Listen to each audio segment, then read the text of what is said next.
Welcome to Startup Spotlight. In today's special edition, we're going to be talking to some female founders in our winter cohort. Tune in as we go through their entrepreneurial journeys, uncover some of the challenges they faced, and how the support of mentors, community, and network helped their journey. Welcome. Thank you so much for being here. Can you start off by telling our audience a little bit about yourself? Sure. Well, first of all, thank you for having me. Such a pleasure. My name is Velma, and I'm originally from Brownsville, Texas. My background is in sustainability. I have been working in sustainability for 12 years now, across various countries, and happy to be here now as a startup founder. Yeah, so my background mainly in the supply chain, and I went through various roles in top FMCG companies. And this year, I decided that I need to make a leap to a completely different area and start my own company, my startup, which I'm super excited about to share with the world. So my name is Sana Abdullah. I'm from Egypt, Cairo specifically, and I'm a computer engineer with a passion towards water. That's in a nutshell. So my name is Fatima. I'm one of the co-founder of Climazel LTT. I'm also studying chemical engineering at cohorts school in Azerbaijan. So I am both young entrepreneur and student. Like being both student and entrepreneur has taught me a lot. Taught me time management and importance of grow even at early age. Hi, I'm Julia. I'm from Italy. My background is in development economics, so I'm really passionate about whatever concern studying inequalities, poverties, and this kind of issue. And I just got passionate about entrepreneurship in my first volunteer experience when I was in Brazil, and I could see how the NGO where I was volunteering really struggle to collect resources, although their impact in the communities was huge. So I really started thinking about ways of how this, impact could be amplified through different opportunities, and that's when I clicked with entrepreneurship. I'm Evelyn. I'm originally from Belgium, just below Brussels. I moved away a couple of years ago, right after university actually. And after a bit of traveling, I settled myself in Spain, where I now live already for the last 7 years. So in this episode, as we explore a little bit more female founders, was there any female leader or entrepreneur that particularly inspired your journey? A lot of them, but if I would think of a couple of the most let's say vivid examples, I would say Melanie Perkins, the founder of Canva, and she did an incredible thing actually. She was 19 years old only, and she was persistent enough actually in her idea to making design simple and easy for everyone. And even a lot of people did not believe in this idea. Mm-hmm. She still was persistent in making it happen, and she found the way to get other people onboarded on this journey. And the other example would be maybe Tatiana Kim, who is the founder of the biggest marketplace in Eastern Europe. Mm-hmm. Again, she started she was a teacher actually, and she was on maternity leave. And the reason why she decided to start this business was just because, first of all, she saw herself as a mother with a baby, that it is not easy to go shopping. Yeah, because it requires time and effort, mm-hmm. and you need to spend a lot of, with the baby is not easy. Yeah. And then she realized that this could be an opportunity on one hand, and on the other hand, because she was really struggling from money perspective, she needed to earn, and she started doing some small, e-commerce for herself to earn money, and on the other hand, for the other mothers, who were in the same situation as she was, and it ended up to be a billion company. Yeah. And e-commerce boosted, and that was really like a biggest marketplace in Eastern Europe in the end. You can imagine like a teacher, mother in a maternity leave, starting such a huge business in the end. Yeah, so I think definitely indirectly my mom supporting me a lot in always finding out opportunities out there, and always say go for it, no matter how confused the way looks like, you're gonna make it. And so there was like an inner drive. Actually, there are a lot of successful female entrepreneurs, but for me, the Oprah Winfrey that really stands out, because when I first read her story, I was very impressed, because she was born into poverty. She had really challenging childhood and teenage years, but no matter what, she didn't give up. So when I first read about her, I thought that I have a lot of more opportunities than her, but why can I couldn't do it? So her ability to grow, to build a massive media with purpose has taught me a lot. Like it shifted my vision that success isn't just about money; it's about giving impact into society and empowering around others around you. So let's dive into some of the challenges that you might face as an entrepreneur. I'm sure there are many along your journey. So can you dive into some of those? So this actually was the first challenging moment. So you remember the competition that I told you about when I was 19, the Yes. water scarcity and entrepreneurship. Actually, I got the first place in Egypt and then the second place across the MENA region. And then I returned to Egypt like, guys, I won a competition. I'm going to rock this world. Like, doors of glory open for me. And then I applied for my first incubation ever. And there was a question, what's your current revenue? 0. Do you have a first client? No. What's your idea? Your idea stage? Yes. And then during the phone interview, they asked me some questions and I found like, oh my God, I don't fit the criteria. And even they told me during the call, well, your idea is not applicable. It needs to be integrated with the ministry and stuff. And for that reason, we cannot accept you during the call interview. And I was like, no, I got the second place. No, guys, this is not the end of my journey. And then I was thinking. And I asked my professors back then in the university, and they actually tried to find a solution to this. Mm-hmm. So I called them, they didn't answer. And I sent them a message, hey, I thought about the challenge that you gave me like 1 week ago, and I thought of this and this and this and this. So I thought of doing this and this and this. Like 5 days later, they sent me a message. They say, hey, Samah, the program will start tomorrow. However, me and the team, we think you should come and attend and to be from the 30 startups to be selected because we think that you have something. And later, at the end of this program, I was from their top 3.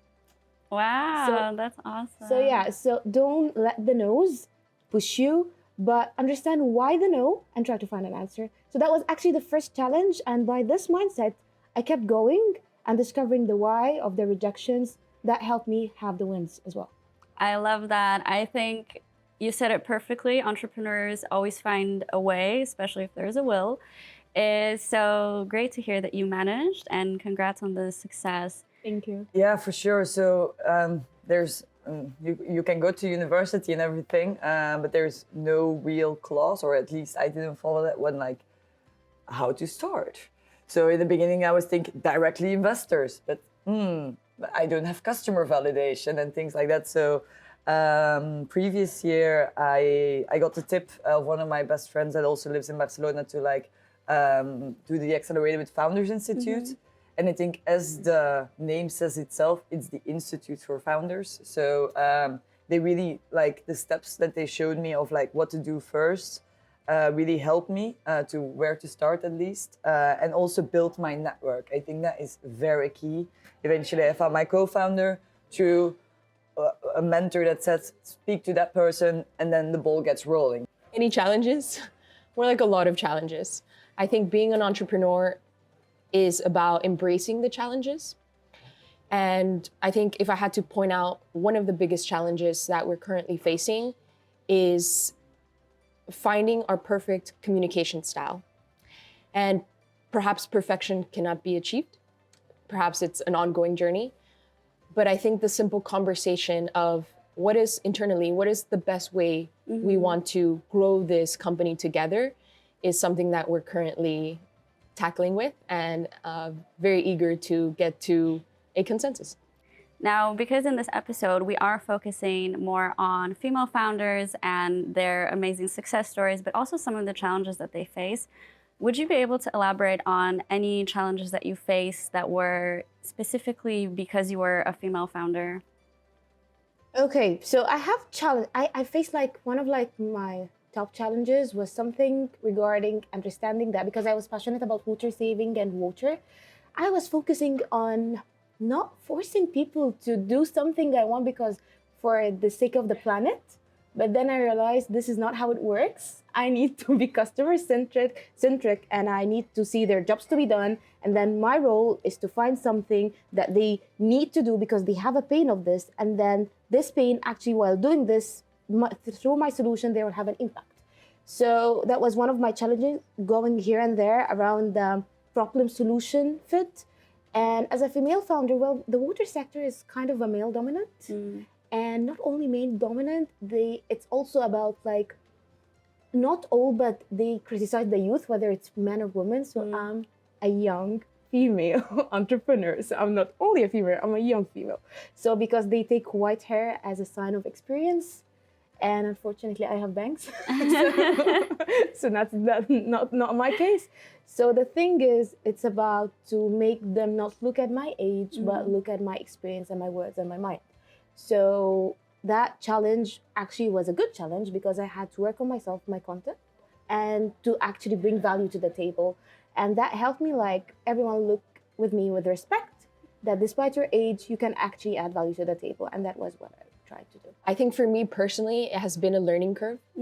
I've been privileged to have the opportunity to be mentored by very successful women and men who believe in me. Not only as a female founder, but as a founder. What I've learned is to show up authentically. Not only as a woman, but as a Mexican-American woman. Not only as a Mexican-American woman, but as a woman who believes in business as a force for good. I think I've learned through my experiences that if I embrace my own identity, people will embrace me as well. Can you tell us a little bit about how you define success for yourself as an entrepreneur, and has that changed along your journey? Yeah, so definitely for me, has always been a matter of pursuing a social mission. And that for me is always like something that I enjoy, even if I fail, even if the solution I'm envisioning is not the right one. And definitely through the time, I've learned that the success is learning through the journey. So even if you fail, being able to learn something new, meet new people that will empower you later is definitely a big achievement. And this is something that I'm carrying on every time and whatever I do in life. So definitely entrepreneurship is really entangled also to the way I approach daily life challenges. I think success can be very stressful, but it doesn't have to be. For me, success is about impact.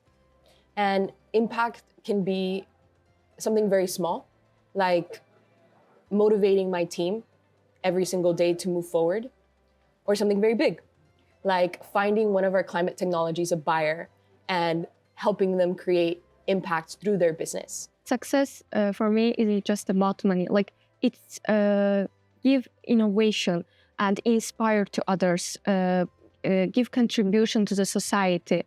Like, success is about the feeling of proud of legacy that you leave behind.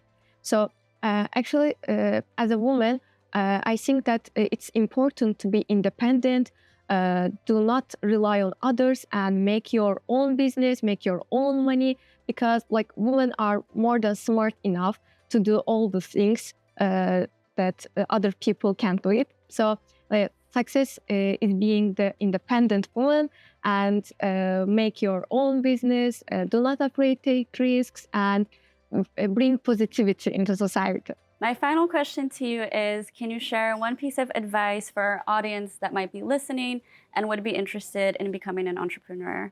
Okay, so I will be talking to the camera. So, guys, girls, everyone, don't be afraid of not finding your representation in the room. I went to the room that has like very like 2 or 3 female ladies, and they were actually old. And I was the young female one in the room, or like can be the only lady in the room. That didn't scare me. I believe it scared me in the beginning, but guys, I overcome this. But don't be afraid of not finding your representation in the room. Be your own presentation. be your own inspiration for other to go to that room and say, if you did it, we can do it as well. And that's what actually keeps me going. I don't want to disappoint everyone who believed in me. I want to be my own representation. I want others also to be inspired to do the things that I'm doing. So be your own representation. Trust yourself once again. Believe in yourself. Love yourself. That's important as well. And please don't stop. That's my advice. Don't stop. Fall in love with the problem. As I said before, like my previous startup was as well regarding food waste. This one is as well regarding food waste. So I think it's quite clear for me that I need to do something with food waste. The solution is not quite clear yet, so that can change. So don't think that you found the perfect solution, because then you might not listen to what the consumer actually wants and how that solution needs to change to fit to their real needs and their real problems. So really try to find a problem that you might possibly solve with a solution in mind, but don't get to don't think that your solution is the baby. Your problem is the baby. So I would definitely say when you step out of your comfort zone, it's very normal to have the imposter syndrome, to feel you're not enough or you're not able to do something. But definitely be resilient and find around you people that support you, even not just directly professionally, but like on a human point of view, empathically. It's important to have a network that supports you. And always try to be resilient and stick to your mission. What would you share with them? So I will say that don't afraid to take risks and believe in your abilities. Like, do not listen to the people who say that you are not good enough, you are so young, you are a woman, blah, blah, blah. As I said, a woman can do anything, like literally anything. So it's about just being, believing yourself, being who you are, and empowering others around you, and being positivity. I would tell them to find themselves, embrace who they are authentically, and lead with that. Lead with authenticity, because no one can be you, and that is your superpower.